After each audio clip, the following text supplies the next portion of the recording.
মেক্সিকোকে হারিয়ে শেষ ৮-এর টিকিট মিললেও ইংলিশ ড্রেসিং রুমে এখন আনন্দের চেয়ে আশঙ্কার মেঘটাই বেশি। আর্লিং হালান্ডকে কিভাবে আটকানো যাবে সেই চিন্তায় যখন ঘুম হারাম কোচ থমাস টুখেলের, ঠিক তখনই একের পর এক দুঃসংবাদ ইংলিশ শিবিরে। রক্ষণভাগের ভরসা ডিফেন্ডার মার্ক গুয়েহিকে নিয়ে তৈরি হয়েছে বড় সংশয়। মেক্সিকো ম্যাচের পর ধারণা করা হয়েছিল ক্লান্তিতে ভুগছেন গুয়েহি। পরীক্ষা নিরীক্ষার পর জানা গেছে ইংলিশ ডিফেন্ডার ভুগছেন হ্যামস্ট্রিং ইনজুরিতে।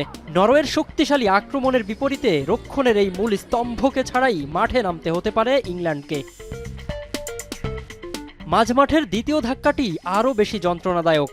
দলের ইঞ্জিন খ্যাত ডেকলান রাইস আগে থেকেই লোয়ার ব্যাক ও হ্যামস্ট্রিংয়ের সমস্যায় ভুগছিলেন। তার উপর নতুন করে যোগ হয়েছে সিকনেস বাগ বা পেটের পীড়া। এই ভাইরাসের কারণে তার চোটের অবস্থা আরও খারাপের দিকে। ক্যাম্পের বাকি ফুটবলারদের নিরাপদে রাখতে রাইসকে আপাতত কিছুটা আলাদাই রাখা হয়েছে।